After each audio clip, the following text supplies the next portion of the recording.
Am I the a-hole for being mad at my parents that they got my older brother a car for his 18th birthday and not on mine, and then causing the whole family to be up in arms about it till they came through? Okay, I know the title sounds like I'm spoiled, but hear me out. My brother 20 got a car for his 18th birthday.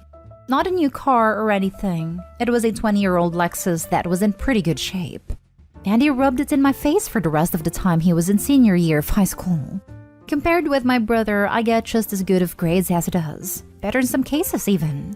I worked my hardest in the hope of fairness, and I even did some volunteering cleaning up garbage in my local area. Then my 18th birthday came and went a few weeks ago, and the only thing I wanted, the only thing I was hoping for, was a car.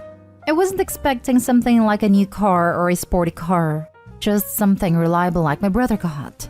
The party wasn't even anything like my brother's 18th. For his 18th, my mom baked the cake herself. It was a delicious layered chocolate pudding cake, while I got a sheet cake from the supermarket. For his, they got a DJ. For mine, it was my dad's old boombox with a couple of mixed CDs. We went through the whole party, and I figured my parents might have just been waiting to spring a surprise gift on me, but that didn't happen. I asked them as things were wrapping up why there was no car when my brother got one, and they said that they felt like he'd worked harder for it. I asked what he did that I didn't do, because I did all of that and more. My grandma was nearby and heard everything, and then she asked them why as well. She ended up lecturing my parents that she was very, very, very disappointed in them for showing favoritism. Then she proceeded to announce to everyone still there that my parents thought it's fine to get their firstborn son a car and a DJ, but not their second. And then she even pointed out how much harder my parents tried for my brother's 18th birthday than they had for mine. My uncle was the first to stand up and say something, then everyone else who had not left yet. I ended up just walking away and going to my room to sit and think. I got a few I'm sorry calls from relatives, and my grandparents convinced me to go out with them for the evening. But when I got back, my parents were pissed and told me I'd shamed them to the whole family. I just walked past them because I didn't want to fight. The next few weeks went by with a silent treatment between us. But then a few days ago, my parents suddenly surprised me with a white 98 Subaru Legacy that runs great. They practically threw the keys and the title in an envelope at me and said to have fun. I got the car and they're paying for insurance for the next 6 months like they did for my brother. I know a car isn't a really right, but a privilege, so I feel like I've essentially blackmailed my parents into getting me one. Am I the a-hole for how all this played out? Edit. I would like to clarify a few things. My parents make pretty good money and also don't go out of their way to live lavishly by choice. They've always been moderate in everything they buy or do. Though if anything is stretching their finances, it's my brother's college tuition. He got a partial scholarship and my parents are paying the rest. I don't and never intended to ask for the same treatment than that. I want to work and pay my own student loans. Now that I have the car, I'm already looking into getting a part-time job. This also isn't a gender thing as I'm male like my brother. The bill of sale for the car I got says my parents paid $1,600 for it, while my brother's car cost them about $3,000+ if I remember. But I don't see it as a money issue. I actually really loved a Subaru and told my parents so, though they did not share my enthusiasm. I also did try to talk about a car with my parents a few times last year, but they always dodged the conversations about the topic. I figured if I talked about it too much, it'd ruin it, and so I stopped. I would have felt like a brat to keep talking about getting an imaginary car, so I learned to just stay silent and hope. I can't go stay with my grandparents because they live in a one-bedroom condo. There isn't enough room for other people. After all their kids grew up, my grandparents decided to downsize to make their eventual retirement easier. Also, my grandparents know all of the details already, and they tell me that I didn't do anything wrong, and we're already planning on confronting my parents quietly over the car issue. But they took the chance to take care of the matter when they heard me asking my parents about it. As for my brother's 18th birthday party, it was held in 2020 during basically the height of the pandemic. Honestly, we shouldn't have had a big party like that at a time, but my parents insisted. As for my brother himself, he barely speaks to me, even before he left for college. He didn't show up at my 18th birthday party, and I figured that's just because he's busy with college and he's not even in the same state as us anymore.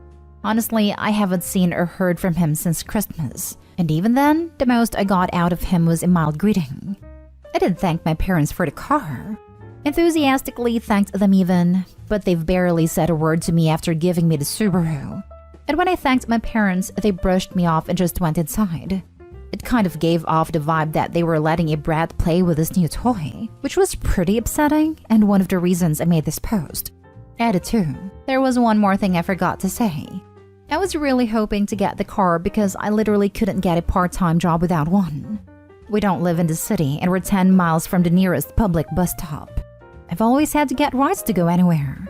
Now that I have the car, I intended to look for a part-time after-school job as soon as I can. Now for the top comments. Can we give it up for your grandma? She's awesome. I would have been bummed out too if my siblings received a car and I didn't. Cars are expensive. Did your parents explain why you weren't initially getting a car and why no effort was put into your birthday? Not day haul, by the way. My siblings all got their first cars bought for them and I paid for my own. Always bummed me out, but it is what it is. And I felt like it was more important to me because I'd earned that car and paid for it with my own money. However, it does suck to feel like they were favored over me, so I get how Opie feels.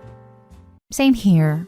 Middle child, brother got a car bought for him. Sister got a car bought for her, which was quite a nice car, and she decided she didn't like it, so they bought her another one and kept the one she didn't like for dad. I paid for my own, about half the price of either of their initial cars. I love that car though. Ran like a dream. Not day home. The way they got called out by the whole family is hilarious. They're mad they got caught. Good on you, Opie.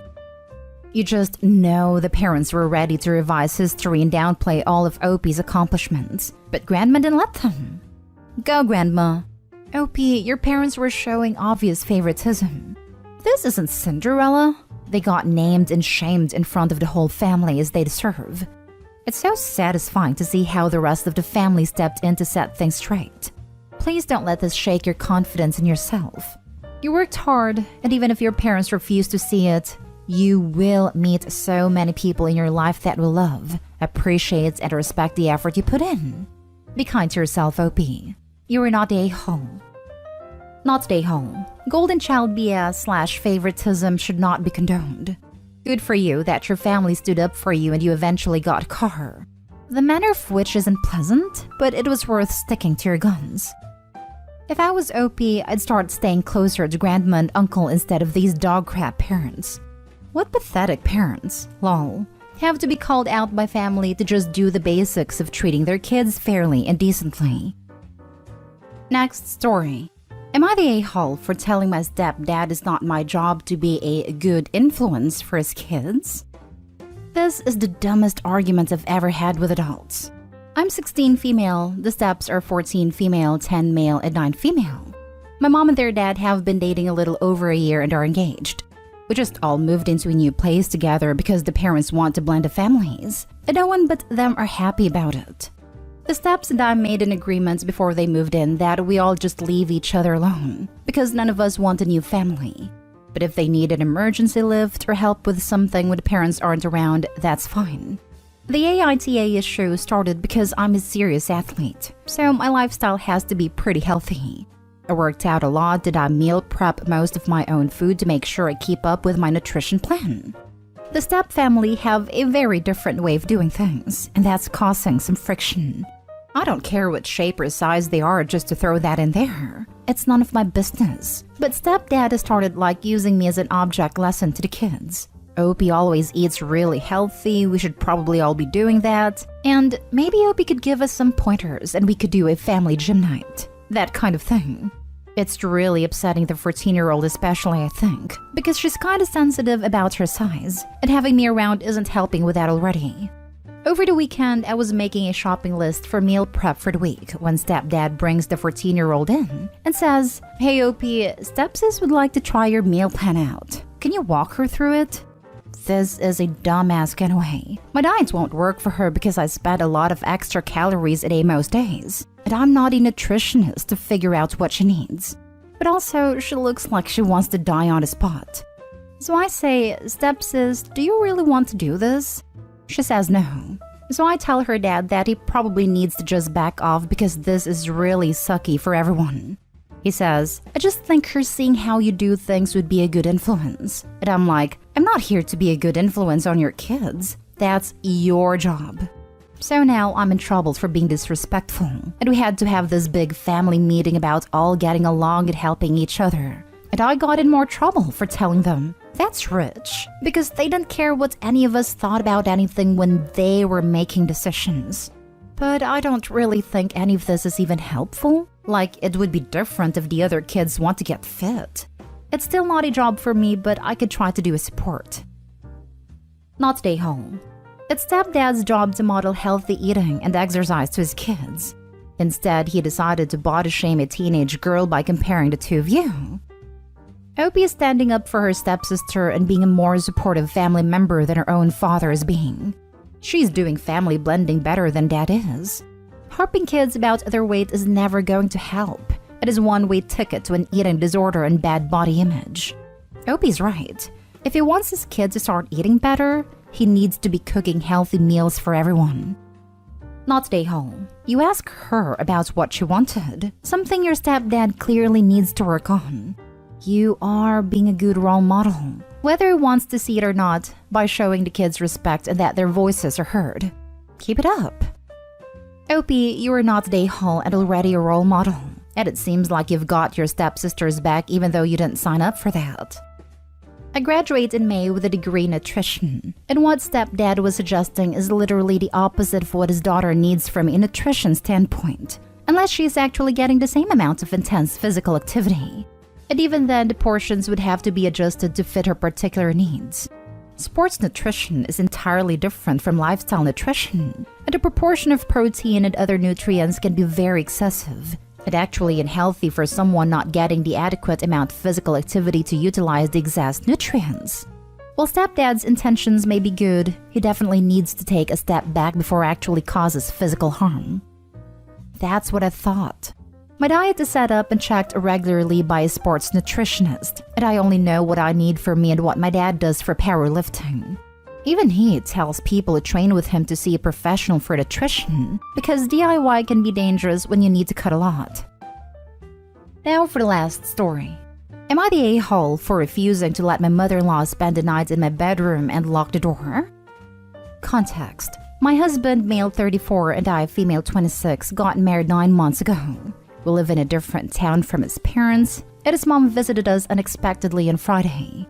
Now, to give some context about my mother-in-law, she is okay-ish but has no respect for her son's privacy and, by extension, mine. When it was time to go to bed, mother-in-law requested that we let her sleep in the bedroom, on the master bed. Not just that, but lock the door as well because she explained she can't feel comfortable enough to sleep without locking the door.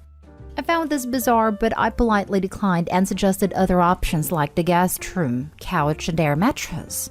But no, she turned around and presented these options to me. My husband agreed, but I said no, and this initiated an argument between her and I. During the argument, I pointed out how I didn't want to be kept out of my room and away from my stuff, but she lashed out at my husband saying, "Don't you just stand there? Say something."